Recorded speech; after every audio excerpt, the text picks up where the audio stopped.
ವಿದ್ಯುತ್ ತಂತಿ ತಗುಲಿ ಬಾಲಕ ಸಾವನ್ನಪ್ಪಿರುವ ಕೇಸ್ಗೆ ಸಂಬಂಧಪಟ್ಟಂತೆ ಅಂಬೇಡ್ಕರ್ ಆಸ್ಪತ್ರೆಯಲ್ಲಿ ಮೃತದೇಹದ ಮರಣೋತ್ತರ ಪರೀಕ್ಷೆ ನಡೆಸಲಾಗ್ತಾ ಇದೆ. ಮರಣೋತ್ತರ ಪರೀಕ್ಷೆ ಬಳಿಕ ಮೃತದೇಹವನ್ನ ಪೋಷಕರಿಗೆ ಹಸ್ತಾಂತರ ಮಾಡಲಾಗುತ್ತೆ. ಕೋಲಾರದ ಮುಳಬಾಗಿಲಿಗೆ ತೆಗೆದುಕೊಂಡು ಹೋಗುವಂತಹ ಸಾಧ್ಯತೆ ಇದೆ. ಇನ್ನು ಮುಳಬಾಗಿಲಲ್ಲೇ ಬಾಲಕನ ಅಂತ್ಯಕ್ರಿಯೆ ನೆರವೇರಿಸುವಂತಹ ಸಾಧ್ಯತೆ ಇದ್ದು, ಪಾರ್ಕ್ನಲ್ಲಿ ಬಾಯಿ ತೆರೆದು ಕುಳಿತಿದ್ದಂತಹ ವಿದ್ಯುತ್ ತಂತಿ ಯಮ ಸ್ವರೂಪಿಯಾಗಿ ಪರಿಣಮಿಸಿರುವಂತಹ ಘಟನೆ ಇದು. ಬೆಸ್ಕಾಂ ಅಧಿಕಾರಿಗಳ ನಿರ್ಲಕ್ಷ್ಯಕ್ಕೆ, ಕಾರ್ಪೊರೇಟರ್ ನಿರ್ಲಕ್ಷ್ಯಕ್ಕೆ ಬಾಲಕ ತನ್ನ ಪ್ರಾಣವನ್ನ ಕಳ್ಕೋಬೇಕಾಯ್ತು. ತಾನು ಮಾಡದೇ ಇರುವಂತಹ ತಪ್ಪಿಗೆ ಬಾಲಕ ಬಲಿಯಾಗಿರುವಂತಹ ಹೃದಯ ವಿದ್ರಾವಕ ಘಟನೆ ಇದು. ಪಾರ್ಕ್ನಲ್ಲಿ ಆಟ ಆಡೋದಿಕ್ಕೆ ಅಂತ ಅಮ್ಮನ ಕಣ್ತಪ್ಪಿಸಿ ತೆರಳಿದಂತಹ ಬಾಲಕ ಉದಯ್ ಶವವಾಗಿದ್ದಾನೆ. ಇನ್ನು ಇದಕ್ಕೆ ಕಾರಣ ಅಲ್ಲಿ ವಿದ್ಯುತ್ ತಂತಿಗೆ ಟೇಪ್ ಹಾಕಿರಲಿಲ್ಲ. ಪವರ್ ಇದ್ದಂತಹ ತಂತಿಯನ್ನ ಅಲ್ಲಿ ಹಾಗೆ ಬಿಟ್ಟಿದ್ದು ಅಧಿಕಾರಿಗಳು ಇದನ್ನ ನಿರ್ವಹಣೆ ಮಾಡೋದ್ರಲ್ಲಿ ವಿಫಲರಾಗಿದ್ದಾರೆ ಅನ್ನುವಂಥದ್ದು. ಅದರ ಜೊತೆಗೆ ಅಲ್ಲಿ ಆ ರೀತಿಯ ಪರಿಸ್ಥಿತಿ ಇದೆ ಅನ್ನುವಾಗ ಅಪಾಯ ಇದೆ, ಎಚ್ಚರಿಕೆ ಅನ್ನುವಂತಹ ಒಂದು ಬೋರ್ಡ್ ಅನ್ನು ಕೂಡ ಅಲ್ಲಿ ಅಧಿಕಾರಿಗಳು ಹಾಕಿಲ್ಲ. ಯಾರ ಗಮನಕ್ಕೂ ಬರದೇ ಇರೋ ರೀತಿ ನಿರ್ಲಕ್ಷ್ಯವನ್ನ ತೋರಲಾಗಿದೆ ಇಲ್ಲಿ.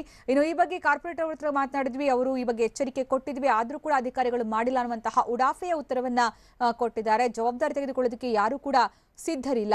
ಪಾಲಿಕೆ ಮತ್ತೆ ಬಿಬಿಎಂಪಿ ನಡುವೆನೇ ಇದೀಗ ಬಿಬಿಎಂಪಿ ಮತ್ತು ಬಿಡಿಎ ನಡುವೆನೇ ಈಗ ಈ ವಿಚಾರಕ್ಕೆ ಸಂಬಂಧಪಟ್ಟಂತೆ ಫೈಟ್ ಶುರುವಾಗಿದೆ. ಇದು ನಿಮ್ಮ ವ್ಯಾಪ್ತಿಗೆ ಬರೋದು, ಇದು ನಿಮ್ಮ ವ್ಯಾಪ್ತಿಗೆ ಬರೋದು ಅಂತ. ಆದ್ರೆ ಯಾರ ವ್ಯಾಪ್ತಿಗೆ ಬಂದ್ರೇನು ಬಾಲಕನ ಹೋಗಿರುವ ಜೀವವನ್ನ ಇವ್ರ ಕೈಲಿ ವಾಪಸ್ ತರಿಸಕ್ಕಾಗತ್ತಾ? ಇದಕ್ಕೆ ಸಂಬಂಧಪಟ್ಟಂತಹ ನಿರ್ಲಕ್ಷ್ಯ ತೋರಿದಂತಹ ಅಧಿಕಾರಿಗಳ ವಿರುದ್ಧ ಶಿಸ್ತು ಕ್ರಮ, ಕಾನೂನು ಕ್ರಮವನ್ನ ಕೈಗೊಳ್ಳಬೇಕಾಗಿದೆ. ಬರೀ ಸಸ್ಪೆಂಡ್ ಮಾಡೋದಷ್ಟೇ ಇದಕ್ಕೆ ಪರಿಹಾರ ಅಲ್ಲ, ಅವರ ವಿರುದ್ಧ ಕ್ರಿಮಿನಲ್ ಕೇಸನ್ನ ಹಾಕಬೇಕು.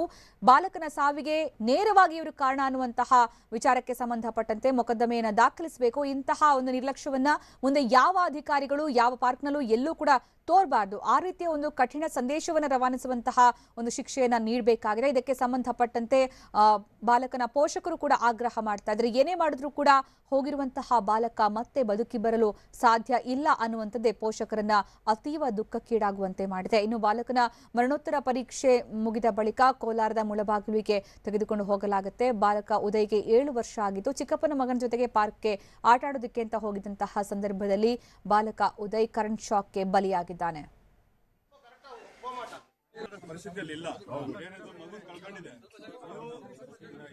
ನಿರ್ಲಕ್ಷ್ಯದಿಂದ ಆಗಿರೋದು